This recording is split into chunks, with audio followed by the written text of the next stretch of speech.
और दाऊद सोचने लगा, अब मैं किसी न किसी दिन शाऊल के हाथ से नाश हो जाऊंगा।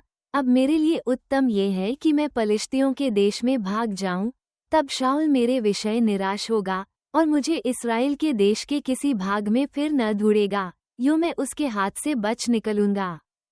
तब दाऊद अपने 600 संगी पुरुषों को लेकर चला गया और गत के राजा माओक के पुत्र आकीश के पास गया। और दाऊद और उसके जन अपने अपने परिवार समेत गत में आकीश के पास रहने लगे।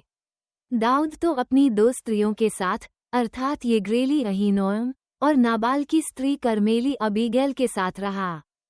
जब शाऊल को ये समाचार मिला कि दाऊद गत को भाग गया है, तब उसने उसे फिर कभी न ढूंढा। दाऊद ने आकीश से कहा, यदि मुझ पर तेरे अनुग्रह की दृष्टि हो तो देश की किसी बस्ती में मुझे स्थान दिला दे जहां मैं रहूं, तेरा दास तेरे साथ राजधानी में क्यों रहे। जब आकीश ने उसे उसी दिन सिकलग बस्ती दी, इस कारण से सिकलग आज के दिन तक यहूदा के राजाओं का बना है। पलिश्तियों के देश में रहते रहते दाऊद को 1 वर्ष 4 महीने बीत गए और दाऊद ने अपने जनों समेत जाकर गशूरियों, गिजियों और अमालेकियों पर चढ़ाई की। ये जातियां तो प्राचीन काल से उस देश में रहती थीं जो शूर के मार्ग में मिस्र देश तक है।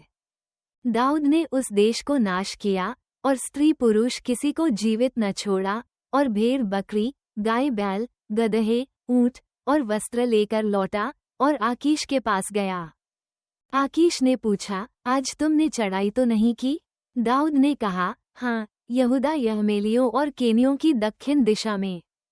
दाऊद ने स्त्री पुरुष किसी को जीवित न छोड़ा कि उन्हें गत में पहुंचाए। उसने सोचा था कि ऐसा न हो कि वे हमारा काम बताकर यह कहें कि दाऊद ने ऐसा ऐसा किया है। वरन जब से वो पलिश्तियों के देश में रहता है, तब से उसका काम ऐसा ही है। तब आकीश ने दाऊद की बात सच मानकर कहा, यह अपने इज़राइली लागों की दृष्टि में अति घृणित हुआ है, इसलिए ये सदा के लिए मेरा दास बना रहेगा।